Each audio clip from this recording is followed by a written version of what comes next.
नमस्कार दोस्तों, आपके अपने YouTube चैनल प्रकाश एजुकेशन हब पर आपका हार्दिक स्वागत। मेरे साथ में है आज आप 19 जनवरी 2024 के करंट अफेयर्स के इस महत्वपूर्ण सेशन के अंदर, जिसमें जानने वाले हैं ऐसे कौन से इंपॉर्टेंट क्वेश्चंस हैं और करेंगे उनका डिटेल में डिस्कस। तो सेशन की शुरुआत करते हैं आज के दिवस के साथ में। आज कौन सा दिवस मनाया जा रहा है और क्यों अपने लिए इंपॉर्टेंट है, तो चलिए देखते हैं। आज 19 जनवरी और 19 जनवरी को मनाया जा रहा है एनडीआरएफ स्थापना दिवस, नेशनल डिजास्टर रिस्पॉन्स फोर्स स्थापना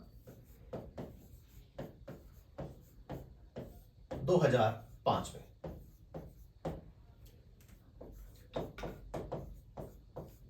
राष्ट्रीय आपदा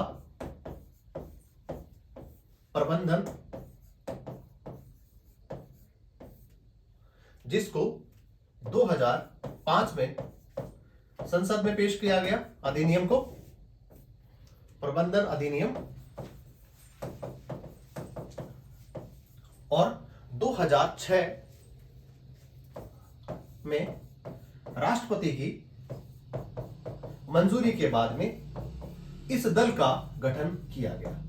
तो आप देख रहे हैं कि एनडीआरएफ राष्ट्रीय आपदा मोचन बल, इसकी स्थापना करने की जरूरत पहले से ही इसकी महसूस करी जा रही थी, जब उड़ीसा के अंदर सुनामी जैसी और उसके बाद में गुजरात भूकंप, ये दो बड़ी ऐसी प्राकृतिक आपदाएं थी जिसके अंदर इस चीज की जरूरत महसूस की गई कि एक इस प्रकार का दल होना चाहिए जिसमें प्राकृतिक आपदाओं के अंदर बचाव दल के तौर पे वो काम करे और ज्यादा से ज्यादा लोगों को रेस्क्यू करे और ज्यादा से ज्यादा जान और माल का नुकसान जो है उसकी क्या कर सके, वो भरपाई कर सके या उनको बचा सके समय पे रहते हुए। और इसी की तर्ज पे इसकी स्थापना हो जाती है 2006 में। अब बात करते हैं कि इसकी कितनी बटालियन देश भर के अंदर काम कर रही हैं। शुरुआत में इसकी जो बटालियन हुआ करती थी बटालियन 12। टोटल बटालियन काम कर रही थी 12, जिसके अंदर एक बटालियन के अंदर 1149 कार्मिक काम करते थे। और 2019 तक आते आते इसकी बटालियनों की संख्या में वृद्धि की गई और वर्तमान में 16 बटालियन, देश भर के अंदर 16 बटालियन जो है वो वर्तमान में विद्यमान है, जो अलग अलग क्षेत्रों के अंदर डेप्लॉय उनको किया गया है। जैसे ही क्विक रिस्पॉन्स टीम काम करती है क्यूआरटी, उसी हिसाब से जैसे ही मौसम विभाग के द्वारा अगर पूर्वानुमान मिलता है कि किस जगह पे समुद्र तट पे या किसी प्रकार की अगर भूकंप जैसी कोई प्राकृतिक आपदा आने वाली है, उससे पहले ये टीम वहां पे जाकर के डेप्लॉय हो जाती है और उसके बाद में बचाव दल के कार्य में वो लग जाती है। अब देखते हैं कि वर्तमान में इसके महानिदेशक कौन है। महानिदेशक आईपीएस एक वरिष्ठ अधिकारी होते हैं। और वर्तमान में कौन है, तो आईपीएस अतुल करवाल जो वर्तमान में एनडीआरएफ के महानिदेशक हैं और वो सरदार पटेल पुलिस अकादमी के भी वो महानिदेशक हैं। तो वो एनडीआरएफ के महानिदेशक हैं और एनडीआरएफ की स्थापना के बारे में मैंने आपको बताया। और वर्तमान में आज जो है 19 जनवरी को ये क्या बना रहा है, अपना स्थापना दिवस मना रहा है। और प्राकृतिक आपदाएं जिस प्रकार से वर्तमान में घटित होने लगी हैं, उससे ये लगता है कि जिस प्रकार से एनडीआरएफ तो है ही है, इसके साथ में राज्यों के समानांतर राज्यों ने भी एसडीआरएफ स्टेट लेवल पे भी उन्होंने अपनी टीमें अलग अलग गठित कर दी हैं। ये भारत ही नहीं अपितु विदेशों के अंदर भी इसने काम करा है। इस प्रकार का उदाहरण अपने को देखने को मिलता है नेपाल भूकंप। नेपाल भूकंप में भी एनडीआरएफ ने अपनी महती भूमिका को निभाया।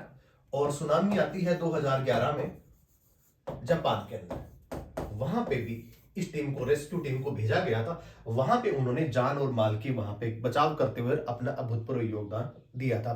तो आज के दिवस में इतना ही कि आज 19 जनवरी और 19 जनवरी को एनडीआरएफ का स्थापना दिवस मनाया जाता है, जिसकी स्थापना 2005 का अधिनियम था और 2006 में इसकी स्थापना हो जाती है। इसके अंदर कौन कौन सी जो बटालियन के अंदर कौन कौन से सैन्य कार्य में काम करते हैं, तो अर्धसैनिक बलों से सुसज्जित ये एनडीआरएफ दल है, जिसके अंदर बीएसएफ, आईटीबीपी, सीआरपीएफ, CISF और SSB, सशस्त्र सीमा बल, ये कार्मिक है, इनके जो सैन्य कार्मिक है उन्हीं से मिल करके बनी है। चलिए तो आज की सेशन की शुरुआत करते हैं उस इंपॉर्टेंट प्रश्न के साथ में जो आज आपके लिए लेके आए हैं।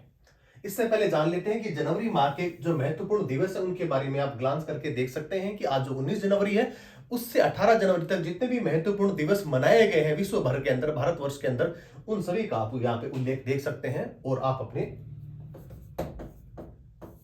जीएस के माध्यम से इनको अपडेट कर सकते। जनरल स्टडी का ये विषय है और इसमें आप इनको याद कर सकते हैं और प्रतियोगी परीक्षाओं में ये काफी काम आने वाले हैं। चलिए देखते हैं पहला प्रश्न।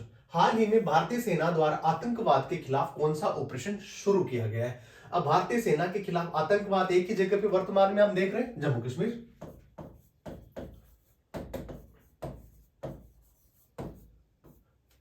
5 अगस्त 2019 की वो तिथि जिस दिन जम्मू कश्मीर का विशेष जो दर्जा था उसको क्या कर दिया गया था? खत्म कर दिया गया था। आर्टिकल 370 इसको खत्म कर दिया था।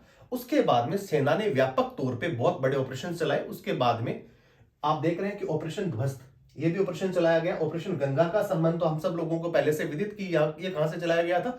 ऑपरेशन गंगा से चलाया गया था। यूक्रेन से अपने जो लोग थे उनको सकुशल भारत में क्या करवाई, उनकी स्वदेश वापसी करवाई जा सके।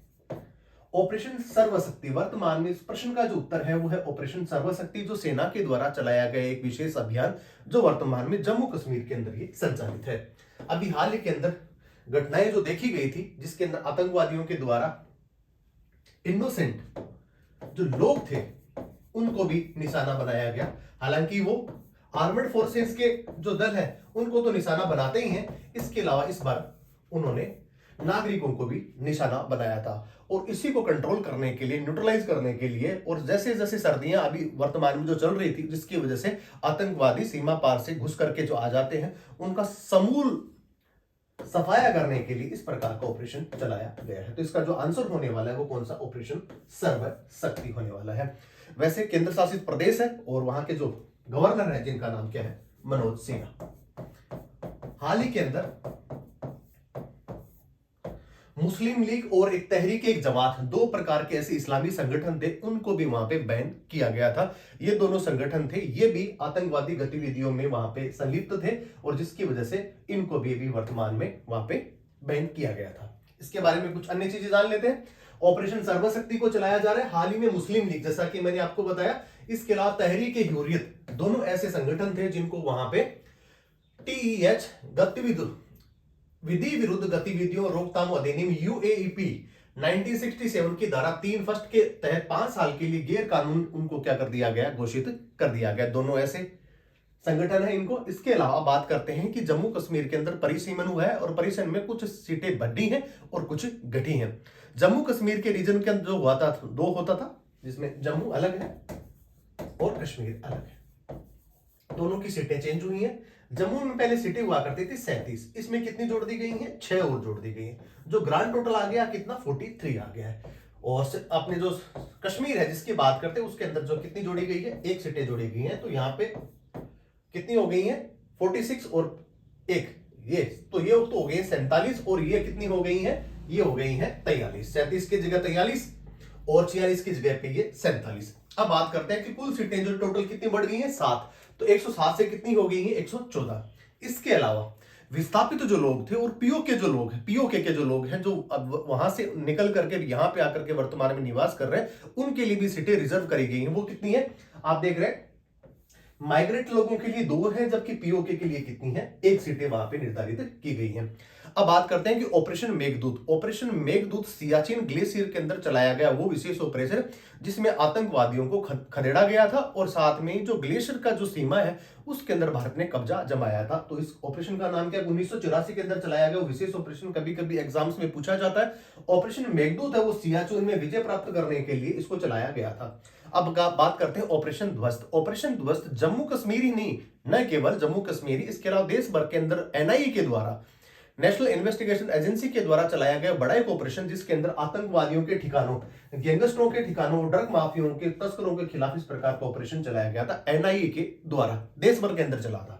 और बात करते हैं आगे ऑपरेशन ऑल आउट। ये विशेष प्रकार के ऑपरेशन जो सिर्फ जम्मू कश्मीर के अंदर चलाया गया। जिस प्रकार से ऑपरेशन सर्वशक्ति चलाया जा रहा है उसी प्रकार से ऑपरेशन ऑल आउट चलाया गया। ये भी आतंकवादियों को समूल नष्ट करने के लिए, इस प्रकार के जो हाइडआउट्स के अंदर वो जो रह रहे थे और वहां का जो जितना भी प्रकार का उनका एक जो सूचना तंत्र था उसको नष्ट करने के लिए इस प्रकार का ऑपरेशन भी सेना के द्वारा पहले चलाया जा चुका है, ऑपरेशन ऑल आउट। तो चलिए सेशन का अगला प्रश्न देखते हैं कौन सा है। प्रश्न संख्या 2, आईफोन असेंबल करने वाली सबसे बड़ी कंपनी, दुनिया की सबसे बड़ी कंपनी फॉक्सकॉन किस भारतीय ग्रुप के साथ मिल करके और भारत में चिप पैकेजिंग और टेस्टिंग वेंचर शुरू करने वाली है? फॉक्सकॉन ताइवान की कंपनी है और एप्पल जो फोन है उस फोन की असेंबलिंग करने का जो कार्य है वो ये कंपनी करती है।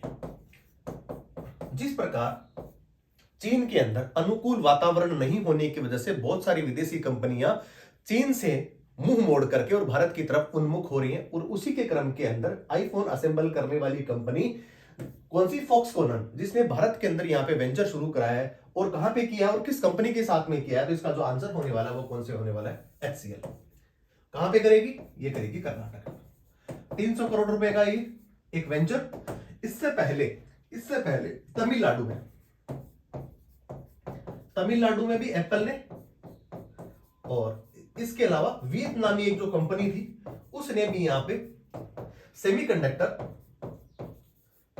और चिप इंडस्ट्री का एक बहुत बड़ा प्लांट भी उन्होंने यहां पे स्थापित किया है। इसके अलावा टाटा ने चिप इंडस्ट्री को और ज्यादा बेहतर बनाने के लिए और सेमीकंडक्टर को और ज्यादा उत्पाद बढ़ाने के लिए असम के अंदर 40,000 करोड़ रुपए का इन्वेस्ट इन्होंने भी किया है। टाटा ग्रुप ने, भारतीय कंपनी है और उसने भी यहां पे किया है। तो आप देख रहे हैं कि जिस प्रकार ईवी व्हीकल्स की तादाद दिन प्रतिदिन रोड पे बढ़ रही है, और राज्य सरकार की बात करें और केंद्र सरकार की बात करें, दोनों ही ईवी व्हीकल्स को बढ़ावा देती हुई प्रतीत हो रही हैं। हम सब लोगों को पहले से विदित कि पर्यावरण प्रदूषण के अगर अनुकूल है और इसके अंदर किसी प्रकार का प्रदूषण नहीं होता और ऊर्जा की खपत भी नहीं होती, बैटरी के माध्यम से चलने वाली ईवी व्हीकल्स है, और ज्यादा से ज्यादा इसी के अंदर जो भारतीय ग्रोथ है उसको और ज्यादा बढ़ाया जा सके, और जो हम आयात करते हैं वो अपनी जीडीपी का बहुत बड़ा एक हिस्सा जो हम कच्चे तेल के माध्यम से लोगों को रुपीस के तौर पे दे देते हैं, उसको कम करने के लिए ईवी व्हीकल्स पे सरकार ज्यादा से ज्यादा ध्यान दे रही है। और उसी के क्रम के अंदर अनेक जो विदेशी कंपनियां हैं वो भी यहाँ पे क्या कर रही हैं? निवेश कर रही हैं। तो आपने इस प्रश्न का जो उत्तर देखा वो देखा फॉक्सकॉन ये कंपनी है और इसने किसके साथ में वेंचर शुरू करा है? तो इसका आंसर होने वाला है HCL। और ये कहां पे होगा? ये होगा कर्नाटका में होगा, और इसमें 300 करोड़ के आसपास इन्होंने यहाँ पे निवेश किया है। आंसर हो जाएगा इसका HCL। देख लेते हैं इसके बारे में कुछ अन्य चीजें। 300 करोड़ रुपए का निवेश करने वाली है और एक कंस्ट्रक्टर मैन्युफैक्चर कंपनी है। अब देख लेते हैं टाटा समूह ने भी असम के अंदर 40,000 करोड़ रुपए का निवेश करके सेमीकंडक्टर का प्लांट लगाया है उन्होंने। एप्पल के द्वारा तमिलनाडु में प्लांट स्थापित ऑलरेडी पहले से किया जा चुका है। इसके अलावा वियतनामी जो कंपनी है उन्होंने भी तमिलनाडु में ईवी सुविधा के लिए स्थापित करने वाला एक बड़ा यहाँ पे प्लांट इन्होंने लगाया है। और सब लोग ये की कर रहे हैं? सेमीकंडक्टर। और इसमें सबसे बड़ी जो भूमिका निभा कौन रहा है वो है लिथियम, सफेद सोने के नाम से विख्यात, और भारत में भी इसके भंडार खोजे जा रहे हैं और कुछ जगह पे तो भंडार जो है वो आसानुकूल मिले भी हैं। अब देख लेते हैं इसके लिए $2 बिलियन का भी जो वियतनामी कंपनी ने कहां पे किया, इन्वेस्ट किया, ये भी तमिलनाडु में ही किया है। चलिए जानते हैं अगला प्रश्न, प्रश्न संख्या 3। हाल ही में किसके द्वारा अयोध्या के राम मंदिर को समर्पित स्मारक डाक टिकटों की एक श्रृंखला शुरू करी है? ये जो सप्ताह है वो राम मंदिर के लिए ही अभी वर्तमान में डिवोशनली चल रहा है। पूरे देश भर के अंदर राम नाम की गूंज हो रही है। और 17 जनवरी को रामलला का भ्रमण कराया गया और 5 कोसीय परिक्रमा थी, और जिसके अंदर मांस मदिरा मीट का जो सेवन था उसको पूर्णतया क्या कर दिया गया? प्रतिबंधित कर दिया। और 22 जनवरी को सब देश के वासी जो है इंतजार कर रहे हैं कि रामलला की जो मूर्ति उसको क्या किया जाएगा? वहां पे स्थापित किया जाएगा। और देश ही नहीं अपितु विदेशों के जो लोग हैं वो भी यहाँ पे आ रहे हैं। इसके अलावा विदेशों के अंदर जितने भी जो राजनीतिक दूतावास है वहां पे भी इसका लाइव प्रसारण अपने को देखने को मिलेगा। भारतीय जितने भी दूतावास है वहां पे भी लाइव प्रसारण देखने को मिलेगा। इसके अलावा एक खबर और भी देखी थी कि टाइम्स स्क्वायर अमेरिका का एक बड़ा सार्वजनिक स्थान, वहां पे भी इसको डिस्प्ले किया जाएगा, इसका लाइव प्रसारण किया जाएगा। अब बात करते हैं कि अयोध्या में राम मंदिर को समर्पित स्मारक डाक टिकटों की श्रृंखला एक शुरू करी है। किसने शुरू करी है? हमारे प्रधानमंत्री नरेंद्र मोदी जी के द्वारा। इसमें कितनी टिकटें होंगी? इसके अंदर 6 टिकटें होंगी, 6 टिकटें होंगी। और राम का जो जीवन था उसे सब से जुड़ी हुई सारी चीजें, जिसके अंदर सबसे पहले हम भगवान गणेश को मनाते हैं किसी भी शुभ कार्य के लिए, तो भगवान गणेश, राम मंदिर, 2 हो गई हैं। उसके बाद उनके जीवन के अंदर जो जो लोग आए थे, जिनका सबसे ज्यादा योगदान रहा है, हनुमान जी, केवटराज, जटायु और मां सबरी, इनके ऊपर टिकट जारी करी गई। इसके अलावा भारत के जितने भी जो रणनीतिक साझेदार हैं, उन्होंने कहीं ना कहीं राम मंदिर के नाम से टिकट जारी करी थी। वो ऐसे 20 देश हैं, उनके लिए भी एक 48 पृष्ठीय एक पुस्तक तैयार की गई है। उस पुस्तक के अंदर भी उन देशों के जो टिकट्स हैं उनको भी क्या किया, उसके अंदर शामिल किया गया है। अयोध्या, और हाल ही के अंदर जो है अयोध्या इसलिए भी चर्चाओं में बना हुआ है कि यहां पे वाल्मीकि इंटरनेशनल एयरपोर्ट भी वर्तमान में बनाया गया, जिसका नाम ये रखा गया है। पहले जो अयोध्या था ये फैजाबाद के नाम से जाना जाता था, और वर्तमान में इसका नाम बदल करके कर दिया गया है अयोध्या धाम। और 22 जनवरी का जो दिन, जिसके अंदर केंद्र सरकार और राज्य सरकारें आधे दिन का अवकाश भी दे रही हैं कि लोग ज्यादा से ज्यादा इसका लाइव प्रसारण देख सके, और जो नजदीक है वो जाकर के भी मंदिर के दर्शन कर सके। तो बहरहाल इस प्रश्न का जो उत्तर है वो है हमारे प्रधानमंत्री मोदी जी के द्वारा 6 ऐसे डाक टिकटों का अनावरण किया गया, और इसके अलावा 20 देश हैं उनकी भी एक अलग से पुस्तक बनाई गई, जिसके अंदर अलग अलग जो देश हैं जिनमें जहां पर डाक टिकट जारी किए गए थे उनको भी इसमें किया है शामिल। तो इसका जो आंसर होने वाला है वो कौन सा होने वाला है? नरेंद्र मोदी। देख लेते हैं इसके बारे में कुछ अन्य चीजें। नरेंद्र मोदी 6 डाक टिकटों का अनावरण कर उन्होंने करा। राम मंदिर है, भगवान गणेश है, हनुमान, जटायु, केवटराज और मां सबरी। इसके अलावा 48 पृष्ठों वाली एक पुस्तक, जिसमें 20 से अधिक देशों के द्वारा राम मंदिर के ऊपर जारी टिकटों को भी इसमें किया है इन्होंने शामिल। 22 जनवरी को प्राण प्रतिष्ठा होने वाली है, और इसके अंदर भारत ही नहीं अपितु विदेशों के अंदर भी इस प्रकार का प्रोग्राम लाइव देखा जाएगा। और भारत ही नहीं, भारत के बाहर जितने भी जो हमारे राजनीतिक दूतावास है वहां पे भी इसका लाइव प्रसारण देखने को मिलेगा।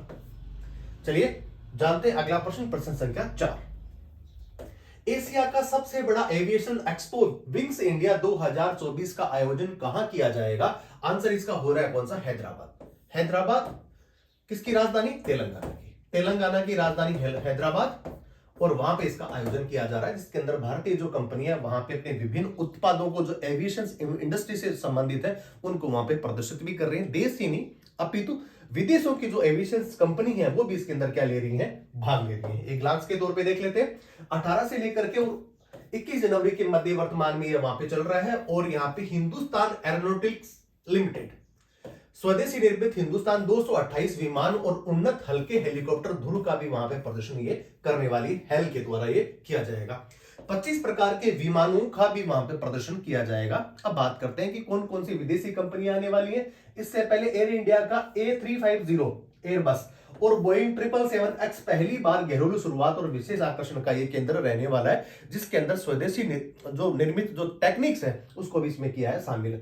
आयोजन के अंदर 106 देशों के 1500 प्रतिनिधि और 5000 से व्यावसायिक आगंतुक है उनको भी किया है इसके अंदर शामिल।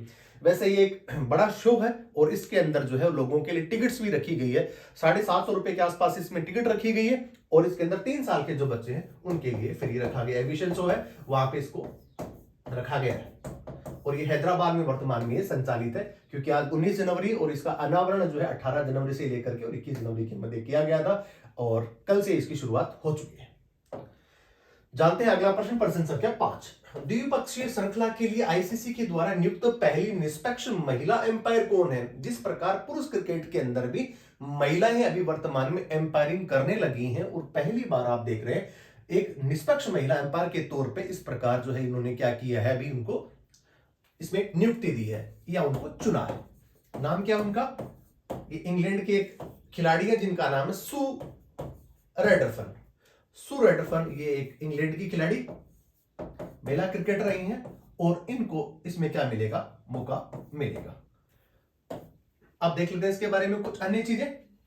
सू रटरफेल्ड आईसीसी की पहली महिला न्यूट्रल ये क्या रहेंगी, एम्पायर रहने वाली है। और इसकी सीरीज कौन सी होगी, ऑस्ट्रेलिया और दक्षिण अफ्रीका की जो सीरीज अभी कंडक्ट कराई जा रही है उसके अंदर ये एम्पायरिंग करने वाली हैं। लेकिन ऐसा कारनामा पहला इन्होंने नहीं करा है, इससे पहले एक कारनामा करने वाली महिला एम्पायर और है जिनका नाम है क्या, किम कोटन। श्रीलंका वर्सेस न्यूजीलैंड टी20 का ये जो मैच था इसके अंदर उन्होंने क्या करी थी, एम्पायरिंग करी थी एज ए मैन, जहां पे एक जो है वो एम्पायर थे वो मेल थे और दूसरे फीमेल थे। अब बात करते हैं जो जिनको निष्पक्ष महिला अभी बनाया गया है एज ए एम्पायर के तौर पे, उनका करियर कैसे रहा। तो 1995 से लेकर के 1999 तक इन्होंने इंग्लैंड के लिए 6 टेस्ट और 15 वनडे इन्होंने खेले हैं।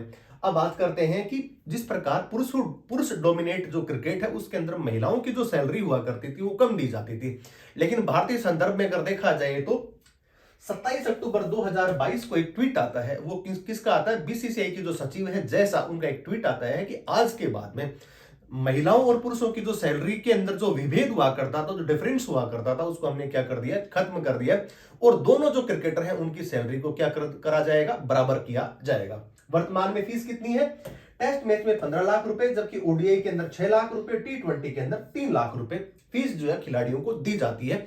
इसमें महिलाओं को पहले कम तरह का जाता था, उनको कम फीस दी जाती थी, लेकिन 27 अक्टूबर 2022 के बाद में स्थितियां बिल्कुल चेंज हो गई हैं और दोनों को जो है वो क्या कर दिया, इक्वल इनको कर दिया गया है। बहरहाल आप प्रश्न देख रहे हैं जिसमें सू रटरफेल्ड जो है ऐसी जो महिला एक एम्पायर बनी है जिनको साउथ अफ्रीका और ऑस्ट्रेलिया की सीरीज में इनको एम्पायर चुना गया है। जानते हैं अगला प्रश्न संख्या 6, टी20 इंटरनेशनल में सबसे ज्यादा शतक लगाने का रिकॉर्ड किस बल्लेबाज ने बनाया है। आंसर इसका हो जाएगा भारतीय कैप्टन जिनका नाम रोहित शर्मा। सबसे ज्यादा अगर वो कहे तो टी20 मैच भी उन्होंने सबसे ज्यादा खेले। सबसे ज्यादा अगर भारत की तरफ से अगर जीत दर्ज की गई है एज ए कैप्टनसी के तौर पे 42 मैचों के अंदर, इनका नाम भी कौन सा है, रोहित शर्मा है। 2007 से ये टी20 खेल रहे हैं और उसके बाद में इन्होंने कभी पीछे मुड़ करके नहीं देखा और वर्तमान में भारतीय टीम के क्या है, कैप्टन भी हैं टी20 मैच के।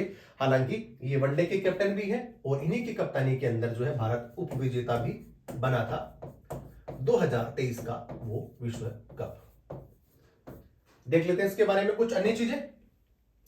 150 टी20 खेलने वाले दुनिया के पहले खिलाड़ी हैं और रोहित शर्मा इनका नाम। रोहित शर्मा की कप्तानी के अंदर 42वीं जीत भारत ने अफगानिस्तान को हरा करके, इस कारनामे को भी रोहित शर्मा ने किया है। उनकी कप्तानी के अंदर सबसे ज्यादा जो है वो जीत भारत के संदर्भ के अंदर इन्होंने ली है, तो ये भी अपने आप में रिकॉर्ड। 2007 में इनका कैरियर की शुरुआत होती है टी20 की, इंग्लैंड के खिलाफ इन्होंने पहला टी20 मैच खेलते हैं और सबसे ज्यादा रन बनाने खिलाड़ी वाली कौन है। अब बात करते हैं यहाँ पे टी20 के अंदर सबसे ज्यादा रन बनाने वाले खिलाड़ी का नाम है विराट कोहली, वो भी हमवतन खिलाड़ी, भारत के खिलाड़ी। 50 वनडे शतक का रिकॉर्ड के पास में और 765 रन इन्होंने वर्ल्ड कप के अंदर इन्होंने वर्तमान में अभी जो 2023 में हुआ था उसके अंदर इन्होंने बनाए थे और इनको प्लेयर ऑफ सीरीज भी चुना गया था, किसको, विराट कोहली को। अब बात करते हैं टी20 2024 के अंदर होने वाला है, वो कहां पे होने वाला है, इसकी मेजबानी कौन करने वाला है। तो ये संयुक्त एक जो है वो 3 देशों के द्वारा इसको क्या किया जाएगा, आयोजित किया जाएगा। पहली बार अमेरिका भी इसके अंदर शामिल हो रहा है, यूएसए, वेस्ट इंडीज, 1 से लेकर के और 29 जून 2024 तक ये चलने वाला है। चलिए जानते हैं अगला प्रश्न संख्या 7, सबसे बड़े सोने के भंडार वाले शीर्ष 10 देशों की सूची में भारत का कौन सा स्थान है। बड़ी जिज्ञासा का प्रश्न है और भारतीयों के लिए सोना हमेशा ही जो है वो थोड़ा सा रुचि का एक सब्जेक्ट होता है और सब लोग जो है कह सकते हैं जो गृहिणी है वो सबसे ज्यादा सोने को संग्रह के अंदर क्या देती है, तवज्जो देती है। आंसर इसका हो जाएगा कौन सा, 9। सबसे ज्यादा जो भंडार है वो किसके पास में है, अमेरिका, जर्मनी और इटली। ये ऐसे देश है जहां पे सोने के भंडार उनके पास में सबसे ज्यादा है। सोने का भंडार का मतलब खनन से संबंधित नहीं है, ये आपके पास में कितना भंडार आपके पास में है, मेटलिस्टिक है, वो किसका है, अमेरिका, जर्मनी और इटली, जो सिर्फ 3 स्थानों पे बने हुए हैं और भारत का स्थान कितना है, 9वां है। वैसे देखा जाए तो जब हम नोट छापते हैं, आरबीआई के द्वारा जब नोटों का निर्गमन करा जाता है, छापा जाता है उसको, करेंसी को, तब उसके अंदर सोने का बहुत बड़ा रोल होता है, क्योंकि विश्व के अंदर आर्थिक मंदी आ गई है, कुछ चीजें हो गई और आपकी करेंसी है वो क्या हो गई, डाउन हो गई, लेकिन सोना हमेशा क्या रहता है, बना करके रखता है किसकी अर्थव्यवस्था के अंदर अपनी साख को। इसलिए किसी भी देश की अगर आपको आर्थिक स्थिति देखनी है उसके अंदर सोने का जो रोल है वो भी क्या होना चाहिए, बहुत बड़ा होता है। और इसी के तर्ज पे अगर आप किसी से लोन लेने के लिए जाते हैं, अगर अंतरराष्ट्रीय जितने भी प्रकार के जो संगठन है उनके लिए भी सोना अपने आप में इंपॉर्टेंट होता है। जैसे अपन घरेलू अगर कहते हैं कि वर्तमान दैनिक जीवन में भी अगर किसी के पास पैसे नहीं है तो सोने को गिरवी रख करके और लोन वहां से ले सकता है। और उसी के संदर्भ के अंदर भारत का सोने का जो भंडार है उसके अंदर भारत का स्थान कौन सा है, ये 9वां है। देख लेते हैं 9वां स्थान है जहां पे 800.78 टन वर्तमान में इसका जो है भंडार भारत के पास में है। अमेरिका, जर्मनी और इटली सहित ऐसे देश है जिनके पास में सबसे ज्यादा सोना। अब बात करते हैं कि इसकी आवश्यकता क्यों पड़ती है। पहली बात तो यह कि सोना हमेशा पीला और आपकी समृद्धि का ये क्या है, परिचायक है। भंडार देशों की आर्थिक स्थिरता में विश्वास पैदा करते हैं। ये मुद्रास्फीति और मुद्रा अवमूल्यन जो होता है, जो करेंसी जो डाउन होती है उसको भी क्या करता है, ये बचाता है। सोने का भंडार किसी भी देश के अस्तित्व और उसकी साख को बढ़ाने में भी क्या होता है, ये सहायक होता है। करेंसी छापने में सोने का अनुपातिक जो रेशनल जो प्रतिनिधित्व होता है वो भी सबसे ज्यादा रहता है। तो आपने जाना कि भारत का सोने के भंडार के अंदर 9वां स्थान है। जानते हैं अगला प्रश्न, प्रश्न संख्या 8। मार्केट कैप के अनुसार किस सरकारी कंपनी ने एसबीआई को पछाड़ करके सबसे मूल्यवान सरकारी कंपनी का दर्जा प्राप्त करा है? आंसर इसका हो जाएगा कौन सा, एलआईसी। 1956 के अंदर इसकी स्थापना होती है सितंबर में। और दुनिया की तो नहीं, दुनिया की शीर्ष वैसे कंपनियों में तो शामिल है, लेकिन भारत के संदर्भ में देखा जाए तो एसबीआई को पछाड़ करके पहली सरकारी कंपनी कौन सी बनी है, ये बनी है एलआईसी। 5.6 लाख करोड़ का मार्केट कैप वाली कंपनी कौन सी है, ये एलआईसी बनी है। एलआईसी ने एक आईपीओ भी बाजार में लेकर के आई थी और भारत की सबसे बड़ी सरकारी कंपनियों में शुमार एलआईसी। देख लेते हैं इसके बारे में कुछ अन्य चीजें। एलआईसी 5.64 लाख करोड़ रुपए का ये मार्केट हासिल करने वाली ये कंपनी, इससे पहले 5.59 लाख करोड़ का जो है मार्केट कैप है किसके पास में, एसबीआई की। स्थापना 1 सितंबर 1956 को हो जाती है। अब बात करते हैं कि यहां से प्रश्न पूछा जा सकता है कि आईपीओ एलआईसी की बात पहली बार कब आया था, तो ये आया था 2022 में। 2022 तारीख थी 9 मई को एलआईसी का पहली बार आईपीओ जारी किया गया। वर्तमान में इसको जो अध्यक्ष है जिनका नाम है क्या, सिद्धार्थ मोहंती। हेडक्वार्टर की अगर बात करते हैं तो मुंबई जो देश की आर्थिक राजधानी, वहां पे इसका हेडक्वार्टर है जिसमें 8 रीजनल ऑफिस है और इसके अलावा डिविजनल कार्यालयों की संख्या कितनी है, 113 है। प्रश्न संख्या 9। भारत की पहली सौर ऊर्जा संचालित नाव किस नदी में संचालित की जाएगी? वर्तमान में अयोध्या जो चर्चाओं में बना रहा है और भगवान राम की वो नगरी और सरयू वहां की नदी। तो सरयू नदी के ऊपर ये जो है ऊर्जा संचालित, सौर ऊर्जा से संचालित नाव किस नदी में संचालित की जाएगी? आंसर इसका हो जाएगा सरयू। अयोध्या में बहती है, आंसर हो रहा है इसका कौन सा, सरयू नदी। ये 30 यात्रियों की क्षमता वाली, 30 यात्रियों की क्षमता वाली ये नाव जो पूर्णतया सौर ऊर्जा संचालित ये होगी। 30 यात्रियों की क्षमता वाली सरयू नदी में इसको चलाया जाएगा। अयोध्या की व्यापक सांस्कृतिक और धार्मिक छवि में योगदान देने वाली ये छवि तीर्थयात्रियों और पर्यटकों को भगवान राम के जीवन पर एक वैकल्पिक और ज्ञानवर्धक दृष्टिकोण प्रदान करने के लिए ये जो नाव है वो सवारी कराने वाली है।